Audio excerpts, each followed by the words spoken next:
খেলার মধ্যে প্রথমে আমরা গোল খাইছি, তারপরে আমরা হয়তো গোলটা দিছি, মানে পাল্টা আক্রমণ হয়েছে, যাই দুই পক্ষের খেলাটা মানে কয়টা গোল ছিল আসলে? দুই পক্ষের 4টা হয়েছে। সবকিছু মিলিয়ে আমরা এখানে যে আসছি অনেক ভালো লাগছে, কিংবা লাস্ট পর্যন্ত আমরা উইন করতে পারছি, এটাই। সোহাগ চাঁদ বাদনের ধ্বনি নাচতো দেখি। দর্শক মণ্ডলী, আজকে কুলাউড়া ভার্সেস ফেঞ্চুগঞ্জের যে রমরমা ম্যাচ ছিল, সেই ম্যাচে কিন্তু আসলে ইতিমধ্যে আমরা রেজাল্ট দেখেছি। টাইফিকারের মাধ্যমে কিন্তু কুলাউড়া জয়লাভ করেছে। তো আমরা এই মুহূর্তে কুলাউড়ার যিনি অধিনায়ক রয়েছেন এবং ফেঞ্চুগঞ্জের যিনি অধিনায়ক রয়েছেন তাদের সাথে একটু কথা বলবো আসলে আজকের এই ম্যাচ নিয়ে। আপনারা দেখেছেন ইতিমধ্যে লাইভের মাধ্যমে আপনাদেরকে সরাসরি দেখানোর চেষ্টা করেছি আসলে ম্যাচের সম্পূর্ণ পরিস্থিতি, এবং যেহেতু খেলাটা হচ্ছে হার জিতের, সেহেতু হারবেন জিতবেন এটাই স্বাভাবিক। আমাদের ফেঞ্চুগঞ্জের আসলে শিপন ভাই কিন্তু 9 নম্বর জার্সি পরিস্থিতি খেলে অনেক চেষ্টা করেছেন, যেটা আসলে টাইফিকারের মধ্যে দিয়ে খেলাটা আসলে কোনো মেনে নেওয়া যায় না। এটা আসলে এটা লটারি কিংবা এটা আসলে এটাকে বলা হয় যেমন একটা টচ, তো সেটা টচ হয়েছে। তো আমরা এই মুহূর্তে একটু কথা বলার চেষ্টা করবো। আমরা এই মুহূর্তে আসলে কথা বলবো আমাদের শিপন ভাই, ফেঞ্চুগঞ্জের যিনি অধিনায়ক ছিলেন, ওনার সাথে আসলে একটু কথা বলবো। তিনি আসলে আজকের যে ম্যাচটা আসলে প্রথমে তারা কিন্তু 3টি গোল দিয়েছে এবং পাল্টাপাল্টি আপনারা 3টি জানার পর তারা একটি দিয়েছে, আপনারা 4টা সমান সমান হয়েছে। টাইফিকারে গিয়ে কিন্তু ইতিমধ্যে তারা জয়লাভ করেছে। তো এই জয়কে আপনি কিভাবে দেখছেন? একই সাথে তারা আসলে কুলাউড়া থেকে এসেছে, আপনারা তাদেরকে কতটুকু সম্মান দেওয়ার চেষ্টা করেছেন, আপ্যায়ন কতটুকু করেছেন?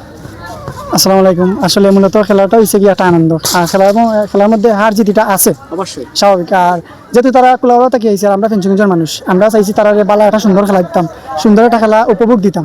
তারা ওই রকম সুন্দর একটা খেলা পাইছে, খেলছে, ও তার মধ্যে কোনো মানে বিশৃঙ্খলা হয়েছে না, আমাদের মধ্যে কোনো বিশৃঙ্খলা হয়েছে না।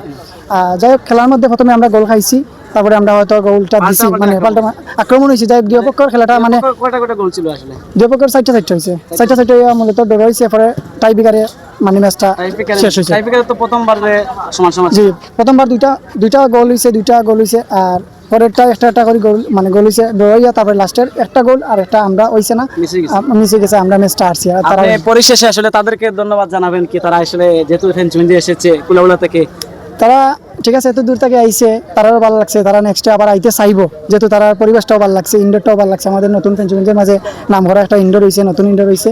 আর আজকের ওটাও তারা আমাদের কাছে একটা, আপনারা যেহেতু হেরেছেন ইতিমধ্যে, আপনারা ফেঞ্চুগঞ্জ হেরেছেন, এটা একটা অসম্মানী বিষয়। তো আবার যেহেতু আগামী ম্যাচে জয়লাভ করার কোনো চিন্তাধারা আছে কিনা? না, ইনশাল্লাহ জয় তো সবসময় মানে আমাদের থাকে সবসময়, যেও মানে যে দুই পক্ষে খেলে সবাই চায় যে ওপার্টি চায় ওপার্টি জিততো, ওপার্টি চায় ওপার্টি জিততো, সবার ভিতরে একটা জয় থাকে। আজকে হেরেছি, হয়তো আগামীকালকে আবার জিততে পারে। বন্ধু খেলা চান কি মায়া লাগাইছো, ফুটবল খেলা শিখাইয়া পাগল করেছো। দর্শক মন্ডলী, আজকে কুলাউড়া ভার্সেস ফেঞ্চুগঞ্জের যে রমরমা ম্যাচ হয়েছে, সেই ম্যাচে আসলে আজকে এই মুহূর্তে আমি কুলাউড়া একজন প্রেমী ভাইদের সাথে, অধিনায়ক যিনি তারা, ওনার সাথে একটু কথা বলবো আসলে। দর্শক মন্ডলী, আমার ভাই তোমার ভাই, এই তো আমার সুজল ভাইয়ের কাছে আসলে একটু কথা বলার চেষ্টা করবো। 10 নম্বর জার্সি পড়েছে, আসলে তিনি মাঠে খেলেছেন। তো এই মুহূর্তে আসলে ম্যাচ শেষে কিন্তু আপনারা টাইপিকারে জয়লাভ করেছেন। তো আসলে ফেঞ্চুগঞ্জরা কেমন খেলেছে? আসলে আপনারা অনেক ভালো খেলেছেন, আমি জানি। তাদের পারফরমেন্স কিংবা তাদের এই সুন্দর ব্যবহার, আমরা কুলাউড়া থেকে ফেঞ্চুগঞ্জে এসেছি, আমাদের অনেক ভালো লাগছে। কিংবা আমরা খেলে প্রথমে লিড করতে পারছি, কিংবা তাদের টিমে খেলে অনেক সুন্দর খেলে সমতা আসছে লাস্ট পর্যন্ত। সব কিছু মিলিয়ে আমরা এখানে যে আসছি অনেক ভালো লাগছে, কিংবা লাস্ট পর্যন্ত আমরা উইন করতে পারছি, এটাই অনেক। খেলার মধ্যে অনেক সময় দেখা যায় যেটা দ্বন্দ্ব সৃষ্টি হয় কিংবা মারামারি সৃষ্টি হয়ে যায়, এটা কি কোনো সেখানে ঘটেছে কিংবা মনে কোনো কষ্ট পেয়েছেন আপনারা? না, তারা যতটুকু খেলছে কিংবা সুন্দর একটা ব্যবহার আমাদেরকে উপহার দিয়েছেন, আলহামদুলিল্লাহ। ওই যে হাত পাও কিংবা একটু খেলা, এটা হচ্ছে খেলার অংশ, স্বাভাবিক একটু লাগবে কিংবা বুঝাবুঝি হবে, এটাই। সব কিছু করে আমরা উইন করতে পারছি, বাট এখানে পরিবেশ পরিস্থিতি কিংবা খেলার সব কিছু আমাদের ভালো লাগছে, লাস্ট পর্যন্ত আমরা উইন করছি, এটাই অনেক, আলহামদুলিল্লাহ। ধন্যবাদ ভাইকে, আসসালামু আলাইকুম। ধন্যবাদ ভাইকে, ধন্যবাদ। ওকে, আচ্ছা ভিডিও হয়েছে নাকি?